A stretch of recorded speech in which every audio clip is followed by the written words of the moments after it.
Melanjutkan cerita sebelumnya tentang seseorang yang mempunyai cita-cita untuk dapat melanjutkan pendidikan ke perguruan tinggi. Ahyar yang saat itu sudah mengubur mimpinya untuk melanjutkan pendidikan ke perguruan tinggi mencoba mengobatinya dengan mengunjungi perpustakaan dan museum. Hal itu ia lakukan ketika sedang libur bekerja. Tak hanya berkunjung ke perpustakaan dan museum, demi memenuhi hobi membacanya yang sangat tinggi, Ahyar selalu membawa koran kemanapun ia pergi. Karena hal itu juga, dirinya sadar akan satu hal. Kalau hampir rata-rata teman migrannya kurang minat untuk membaca. Mimpi yang dulu sempat ia kubur, kini kembali bangkit. Karena Ahyar sadar kalau dirinya tak ingin menjadi seperti teman-temannya, yaitu mengulang rutinitas yang sama, menikah dan pulang untuk cuti lalu balik lagi. Ia pun mengambil jalan yang berbeda. Setelah bekerja selama 3 tahun di Malaysia, Ahyar memutuskan untuk pulang ke Indonesia. Tentu saja kepulangan ini untuk melanjutkan cita-citanya yang sempat ia kubur. Sesampainya di Indonesia, mimpi untuk kuliah di dalam dirinya semakin membara. Karena saat ini yang ada di dalam pikirannya adalah kuliah dan membeli laptop yang selama ini ia impikan. Tak lengkap rasanya jika melakukan sesuatu tanpa restu orang tua.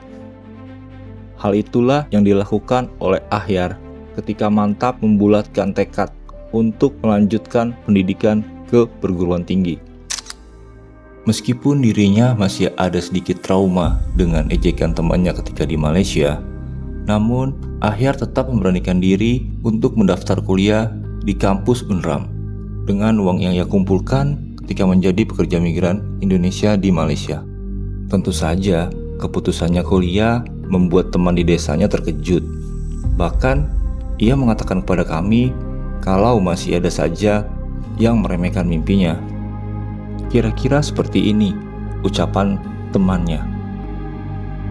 Kamu itu tidak bisa kuliah, kamu itu anak di bawah rata-rata, gak pintar, pendek, dan jelek, ujar Ahyar ketika bercerita.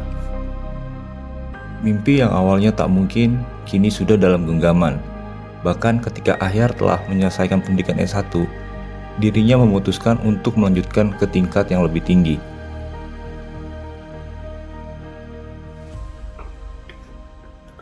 Assalamualaikum warahmatullahi wabarakatuh. Kalau ditanya soal motivasi studi semenjak pulang menjadi pekerja migran, ya mungkin bagi saya itu ada dua.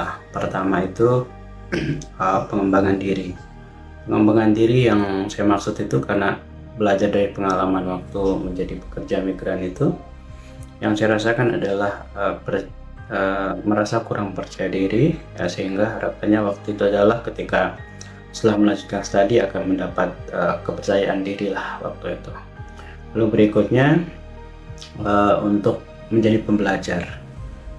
Menjadi pembelajar, waktu itu saya membayangkan ketika pulang dari Malaysia, niatnya hanya untuk belajar, tidak ada niat yang lain untuk mendapat kerja apa dan lain sebagainya. Hanya itu aja, untuk menjadi pembelajar yang baik sih. Assalamualaikum warahmatullahi wabarakatuh. Tidak ada usaha yang mengkhianati hasil.